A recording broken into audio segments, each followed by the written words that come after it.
Cricket is my passion and I cannot avoid it. Good afternoon to all the beautiful people around the world. I have had many different players on my show, but today I have a player, a coach who has donned many hats. In fact, I've done a little bit of mistake by saying that he was donned many hats. Let me recorrect myself. I have a personality on my show who has donned many hats.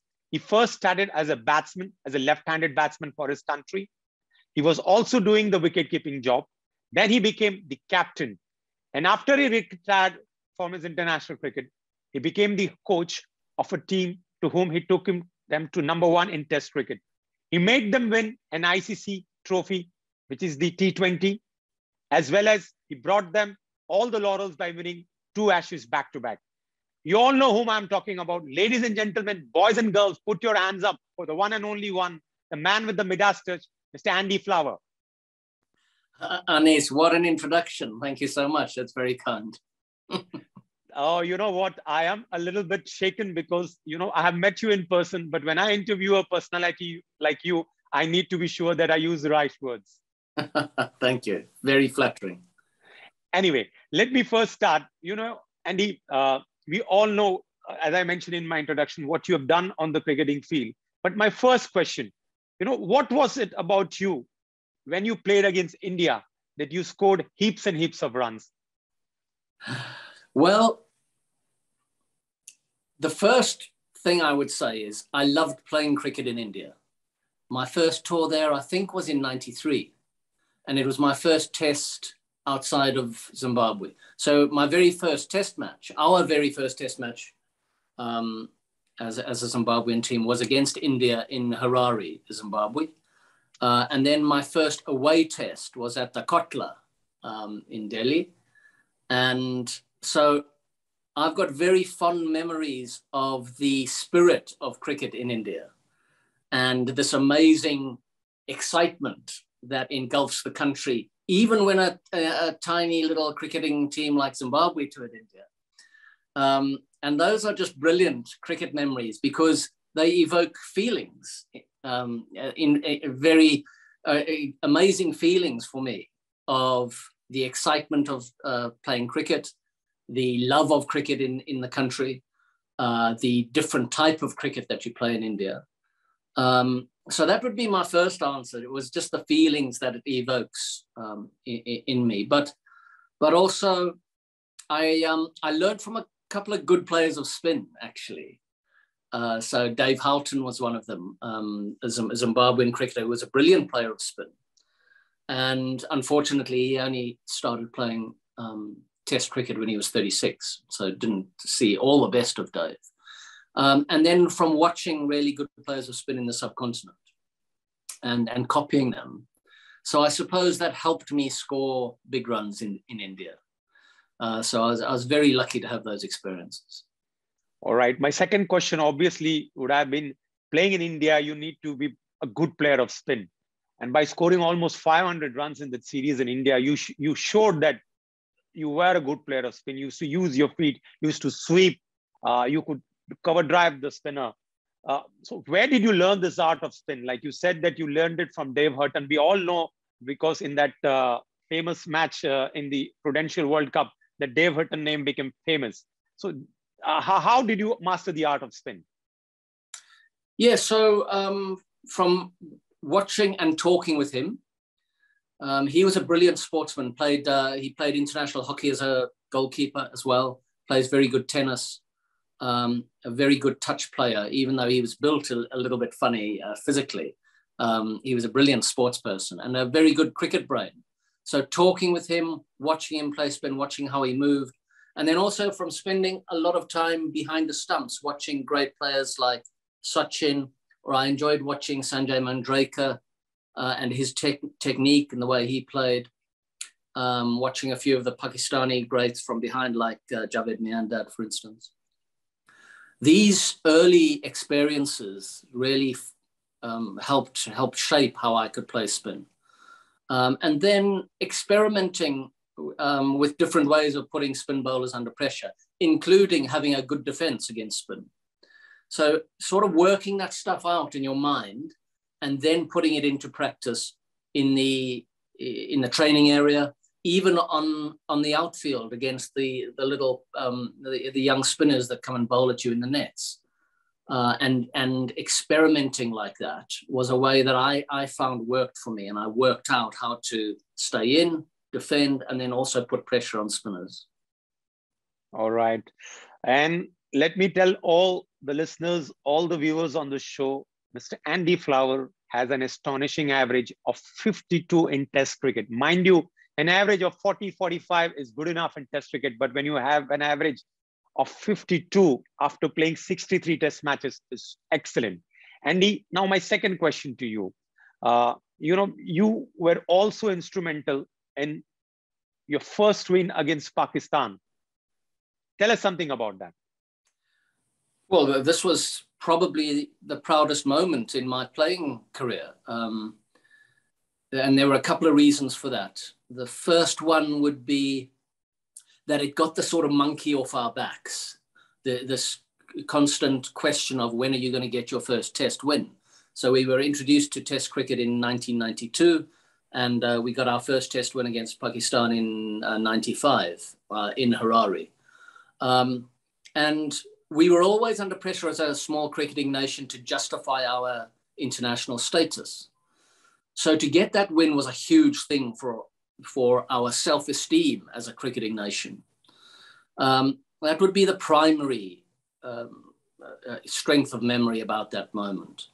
And then there were a couple of other bonuses, so batting with my brother, and I think we put on 265. Yes. After initially being 45 for 3. And that put us into a great position in the Test match. And he ended up getting a double 100. I got 150. And it was a really special moment for us to bat that long together against a really good Pakistan bowling attack and put us into a dominant position in the Test match. So, the combination of those two things really made that probably the most special moment in my playing career. Well said, Andy. You're absolutely right. Teams like Zimbabwe, and now when we talk about Bangladesh, they used to have that feeling that when do I get that first win? And when you get that first win, the confidence automatically comes. Whether it is with Zimbabwe or any other team, it's all about getting that first win or that first 100, and then the confidence comes. And that must be very special, as you mentioned. Yeah, it was very important for us as a team, and also for our cricket nationally. Here we were. We've won our first Test match. We really sort of showed the world what we could do. And that gave us all a lot of confidence in our system, in our domestic cricket. And then also individually, as you just pointed out, when you are introduced to international cricket, you're not sure how you're going to do as an individual. And so getting scores like I got a 60 against India in our first Test, that gave me tremendous confidence that I could compete at international level with the best in the world. Kapil Dev was playing at that time. And that early confidence and self-belief is crucial to your chances of doing well. Well, I, as a kid, when I was to follow Indian cricket very passionately, as long as Andy Flower was at the crease, I knew that India has not won the game. And there are many times when you took the game so close and unfortunately, sometimes used to win. I am using the word unfortunately, thinking as an Indian fan, but that the other time then I used to see the talent of, how you have taken Zimbabwe cricket forward. And there's one very special innings you played against South Africa, that 199. You remember that knock? I do. Tell us something about it. Well, that was memorable for a few reasons. I got 100 in both innings, actually. Absolutely. And I wanted to talk about it. Yeah, go ahead. And that the 199, obviously I would have loved 200. It was 199 not out in the end, because I think there was a batsman the other end, the number 11, Douglas Hondo, who I gave about 3 balls for him to face, and he nicked one of them. So it was my own fault, really. I could have been a little more aggressive getting to the double 100, or been more skillful in keeping the strike. But the other thing that was memorable about that time was the 9/11 terrorist attacks happened at that moment. So I remember after that test match finishing, sitting in the dressing room, watching some of this unfold on TV. And it was a very surreal moment, almost watching this movie play out on CNN on our TV inside the dressing room. So it was a wonderful achievement. We ended up losing the test match, I'm afraid, but it felt like a significant personal achievement to score that amount of runs against a good South African attack. And let me tell our viewers, Mr. Andy scored 142 in the first innings and 199 not out in the second innings. And still he couldn't go on to win the test match. But what he showed to the world that Andy could face in any conditions, in any bowling attack. Andy, that must be disappointing, like you mentioned, that you went on to lose that test match. Now, batting with your brother, Grant, like you mentioned that, which the test match which you won. How was that camaraderie? Like, he was younger to you. Do you used to bully your brother? Probably he might say exactly that. I'm sure I did at certain moments. But we did used to play a lot of cricket in the garden together. Lots of cricket, which is actually a brilliant sort of foundation learning as a young kid, because you learn some of your soft skills in that sort of environment. But I would also say that that Grant was probably my best coach, my best personal coach that I've ever had. We worked a lot in training together. We used to go out and just train together on cement nets to face quick bowling. We used to work on technical stuff. We trained in the gym together. So we got to know each other really well, and we're brothers and probably best friends. But he was also a brilliant coach for me because he knew my game so well. And in fact, I would say he was a better coach for me than I was for him. So he certainly helped me in my career. There's no doubt about that. He would guide me if we were batting together, but also we'd work so hard together in training that he would help me get into good order for the competitive moment. All right. That's been very nice of Andy to say such good things about his brother, that he was a good coach for him. Andy, now let's talk about a little bit about ODI. You made your debut in 1992 World Cup, and then you scored 100 against Sri Lanka. That World Cup which happened in Australia and New Zealand. That innings against Sri Lanka. Talk us about it. Well, going to the World Cup in 1992 was just an amazing experience. The biggest tournament I'd played until then had been an ICC qualifying tournament in the Netherlands to help get us test status. We needed to win that to get us test and international status.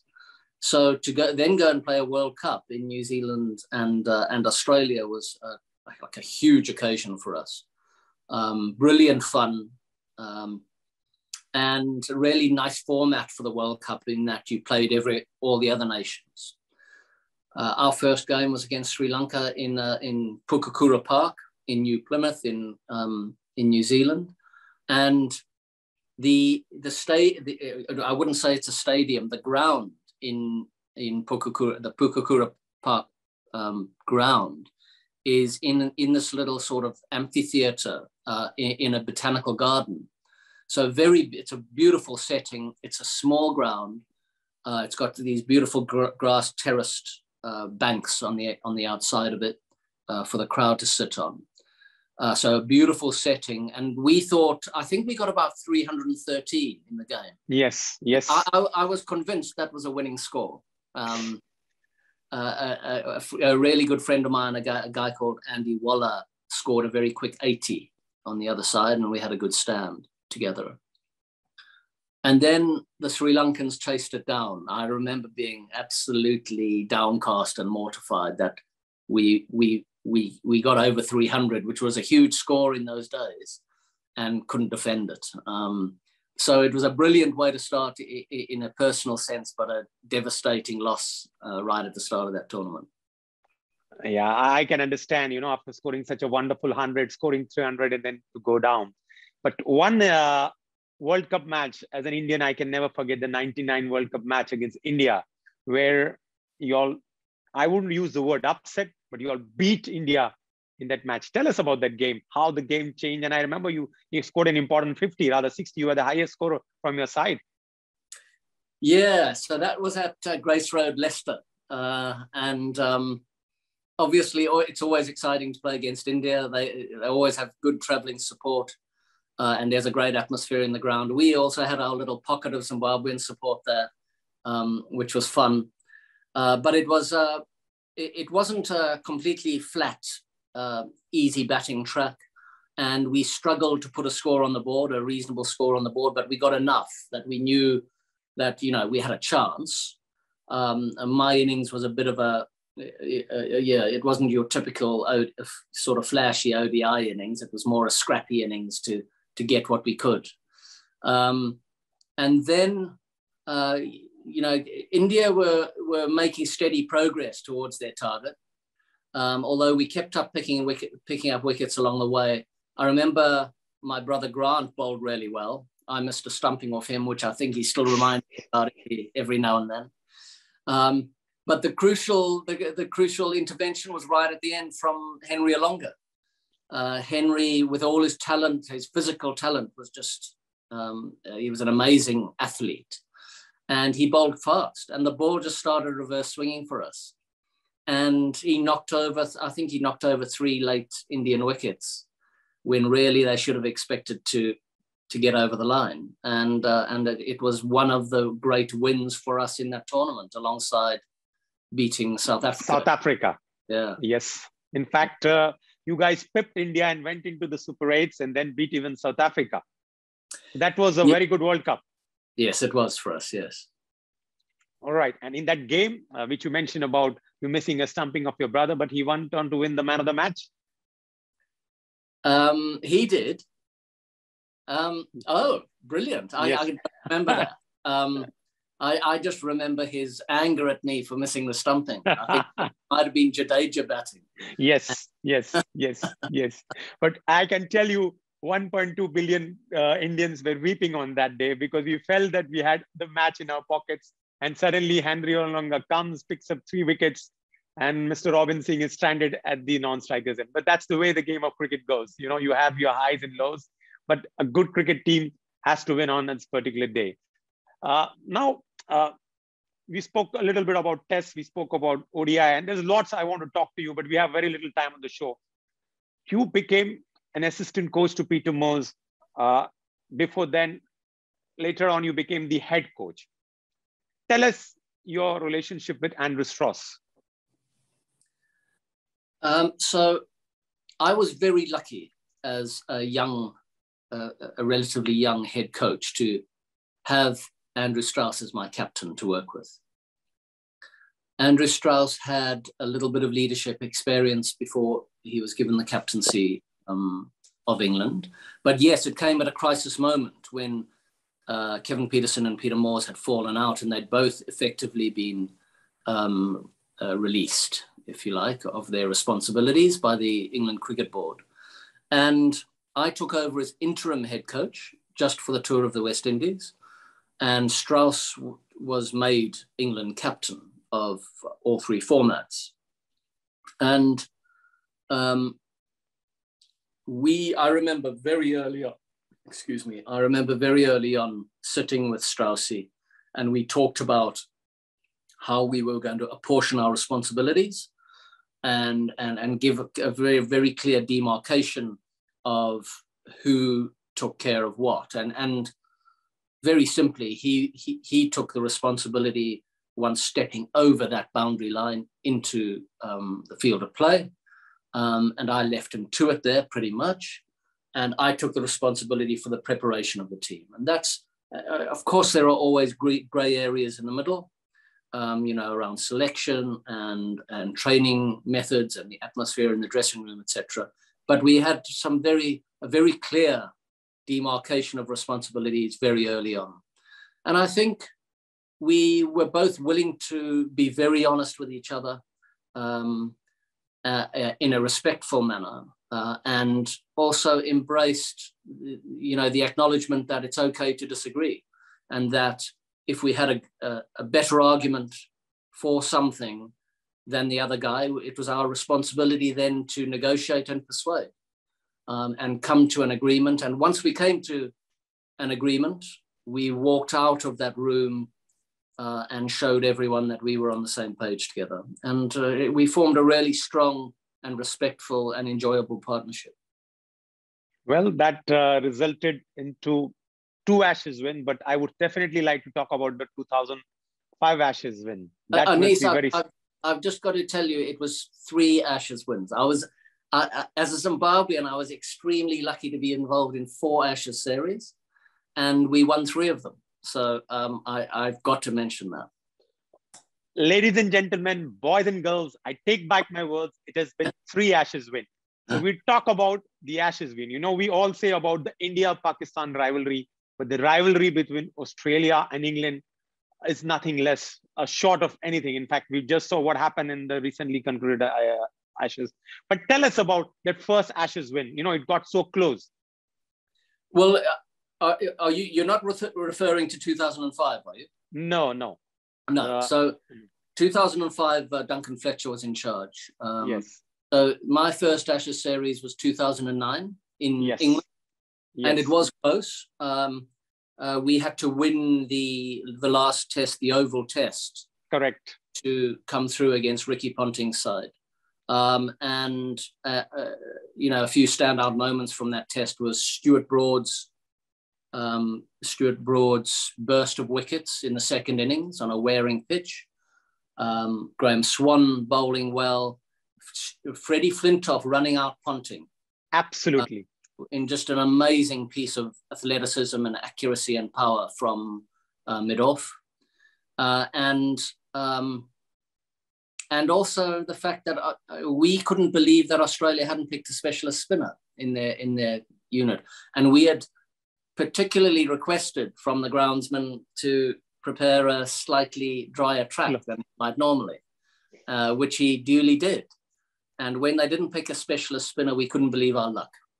So that was a great way to start the sort of Ashes campaign as a leader, and it gave us tremendous confidence, that Ashes series win. All right, and I remember when you went back to tour Australia, where Cook had a great series. Tell us about that. After in the first test, you probably were on the back foot, and somehow you all managed to save the test match. It was, if I'm not wrong, at the Gabba. That's correct. So the Gabba, which is a genuine fortress for Australian cricket, Australian Test cricket. We lost Strauss. I think it might have been to the first ball of the Test match. Actually, yes, off Helfenhaus. And you could sense a lot of the English people in the dressing room and around the stadium going, "Oh my God, here we go again." But we battled to a first innings total. We fought hard to bowl them out with them not having too much of a lead. And then Strauss, Cook and Trott all got big hundreds.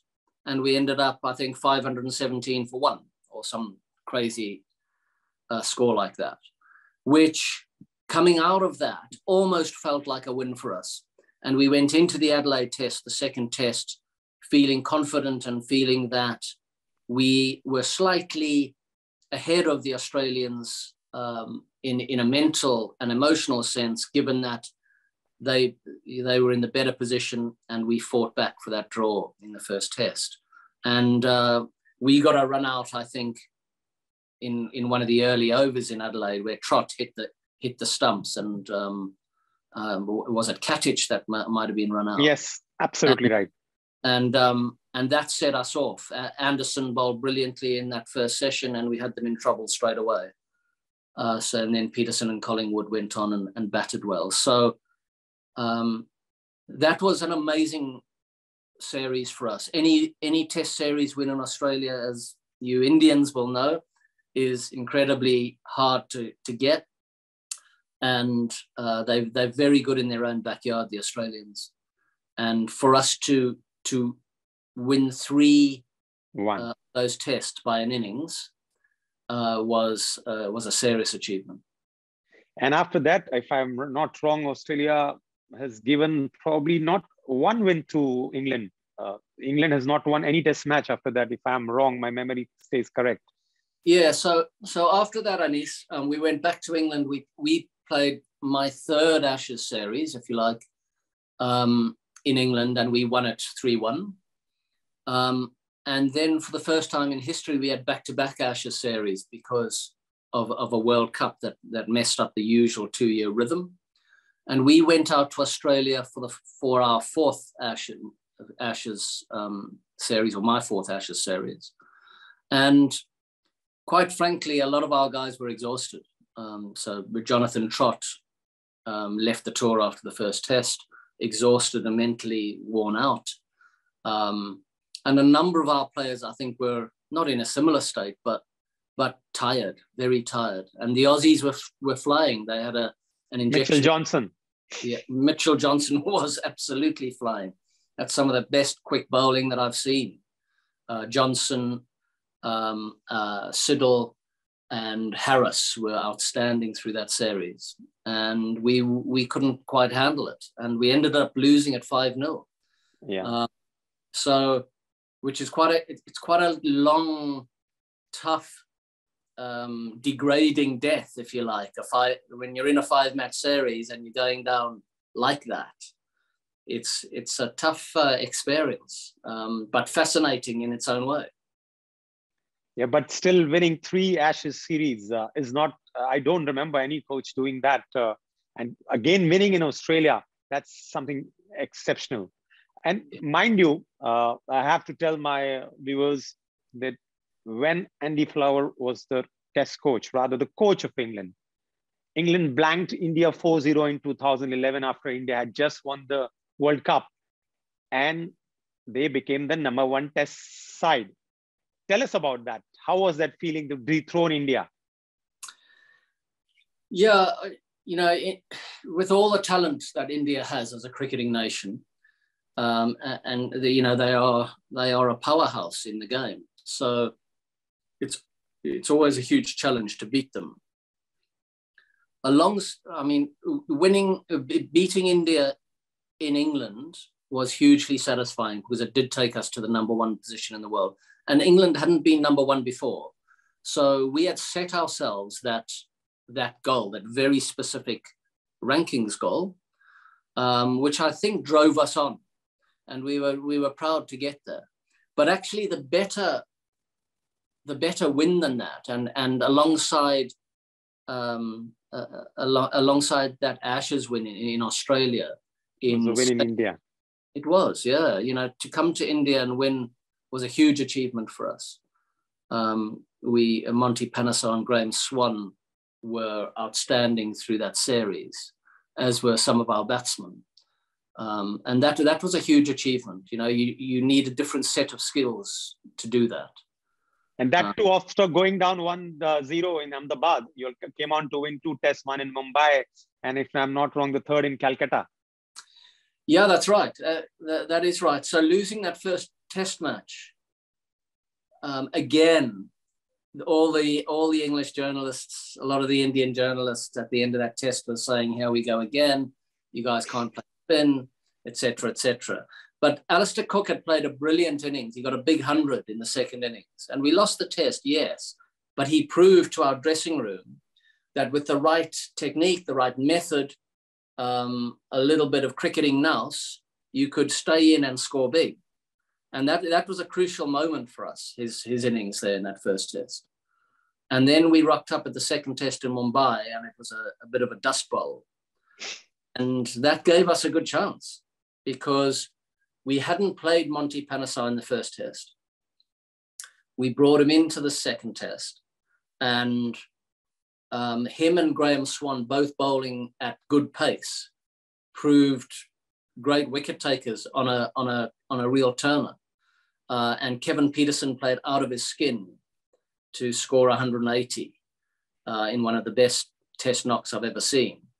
on a turning track, and put us in a great position and put India under a lot of pressure. So it was a wonderful series to be part of.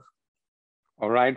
You mentioned about being the number one test side, beating India at home, winning 3 Ashes series. And then I cannot forget about the T20 World Cup in 2010 in West Indies. Tell us about it. Yeah, so England at that stage had never won an ICC tournament. And in a lot of ways, we were lucky in that our planning for that tournament hadn't gone smoothly. Our limited overs cricket was limited, and we had a lucky incident where we played against our Lion side, the England A side, in Abu Dhabi, in a practice game, a T20 practice game, and we lost to them. And one of the reasons we lost was because their opening batsman came out and spanked us everywhere in a sort of hyper-aggressive mode. And our opening batsmen were more reticent to play that way. And it just proved, it was a final proof for me that we had to change the way that we played. So we just simply brought in those couple of opening batsmen, Lum and Kieswetter. They came straight in, and we went straight to the World Cup with them. And crucially, we said to them, we want you to be overtly aggressive. We praised them for every piece of aggression that they showed. Kevin Peterson strolled in at 3 and played the same way. And then we had some good contributors thereafter. But they sort of personified the way we wanted to play that tournament. And Paul Collingwood as captain really drove that overtly aggressive mindset. And so it was a wonderful way to play. England had never played with that sort of freedom before. And that tour is one of the best tours I've ever been on, because our spirit in training was around hitting the ball hard and being hyper-aggressive. Our bowlers, under a new bowling coach, David Saker, were really exploring different ways that they could defend in T20 cricket. So slower ball bouncers and bouncers we used extensively on either towards long boundaries or into the wind. And we were the first sort of side to do that on a really calculated and extended basis. And we had a lot of fun along the way. So it might not have been the most disciplined tour that you've ever experienced, but it was just great fun. And the Caribbean is always a wonderful place to enjoy and experience, and we made the most of that. And like you mentioned, England had never won an ICC trophy. That was the first one, and then they did it in 2019 now.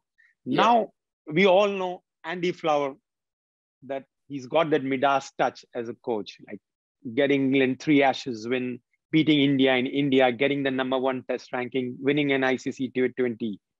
Now Andy Flower has also done wonders in franchise cricket. We all know what he did with Multan Sultans and what he's currently doing again with Multan Sultan. They are a team where I believe not one team is even coming closer to them. What is that magic wand you've been putting around with Multan Sultans? There's no magic wand. I'm afraid. I wish there was. I've really enjoyed my franchise experiences so far, Anis. I wasn't entirely sure how I would enjoy it, but it's been brilliant.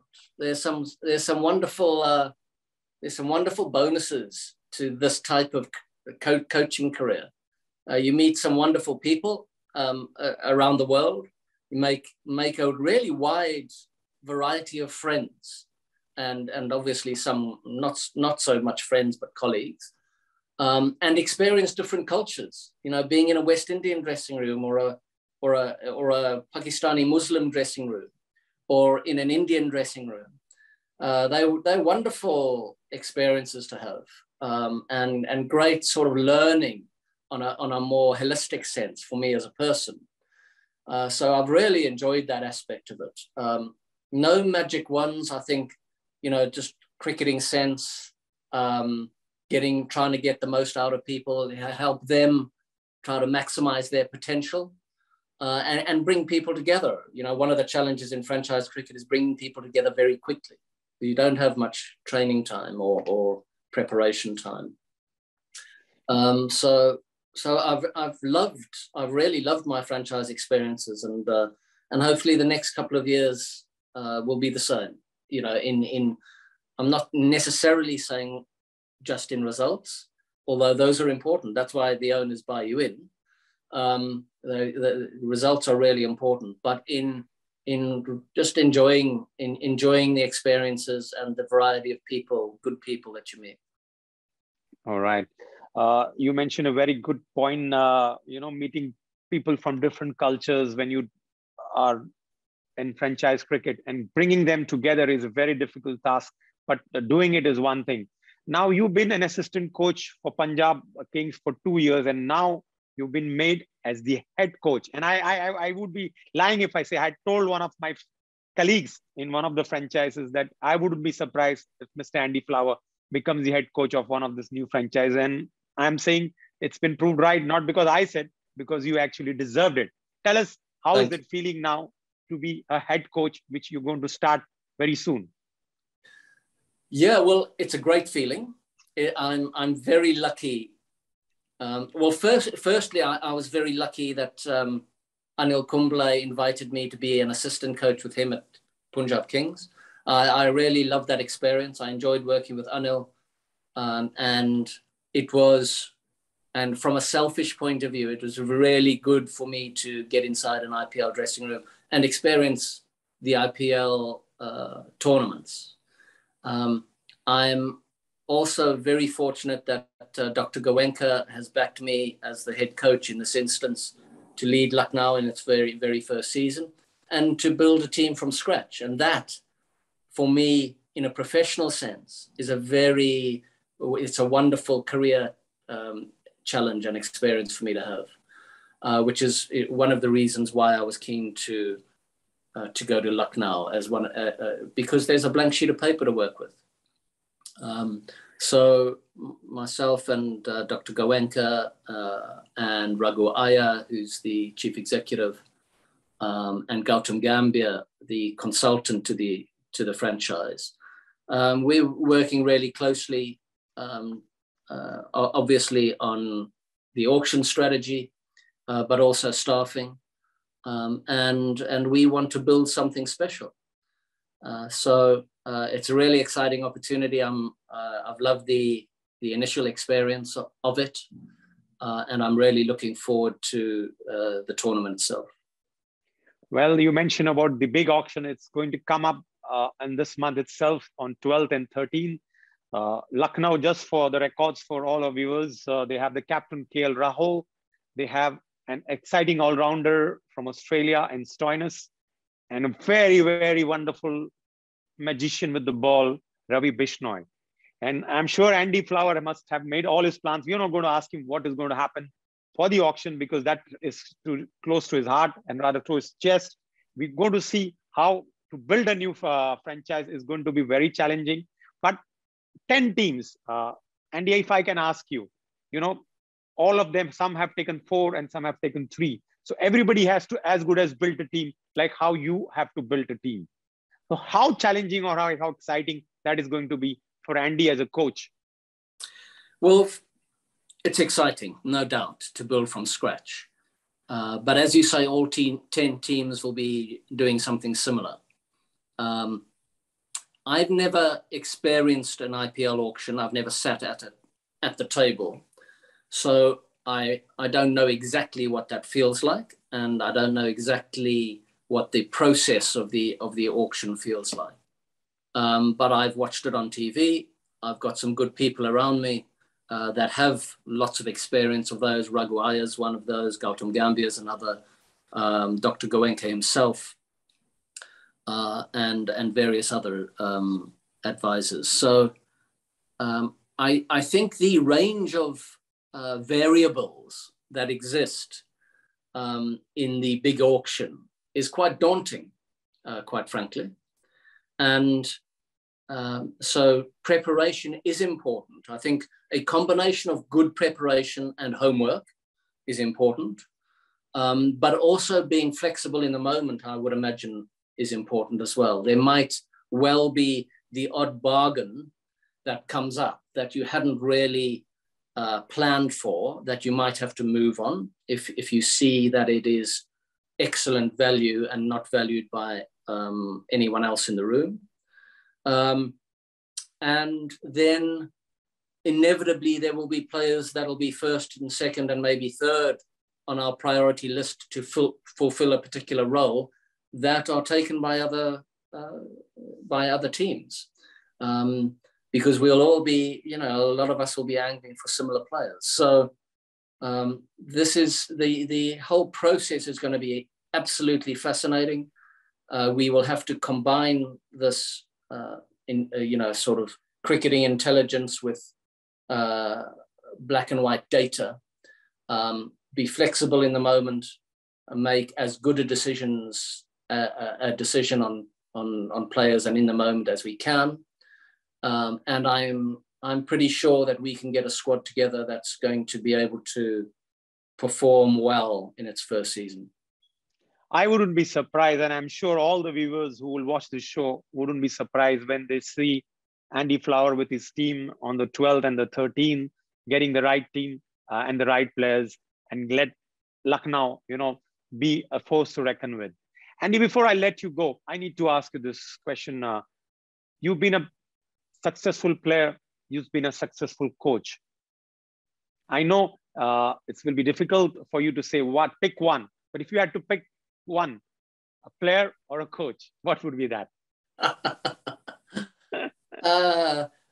They are so different, Anis. The fact that as a player, you can physically get out there and do something about it, about whatever situation. And even if you aren't successful, you've had the opportunity to throw your heart and your mind and your soul into that competitive situation and attempt to do something great for your team. That is so empowering and fun. Coaching is very different in that what you're trying to do is bring out the best in other people. And they're vastly different experiences, but they're both incredibly rewarding. If I had to choose between best moments as a player and best moments as a coach, from a feeling perspective and a reward perspective, I couldn't say one's better than the other, to be honest. I just feel lucky to have been able to do both. Fantastic. So well said. I feel very lucky that I have had today the great Andy Flower on my show. Ladies and gentlemen, boys and girls, make sure stay glued on the 12th for the auction, the big auction, where Mr. Andy Flower is going to pick the best of best for his new franchise, Lucknow. Good luck for it, Andy. We hope and wish you many more successes in the near future. Thanks, Anis. It's been nice talking to you. Thank you very much.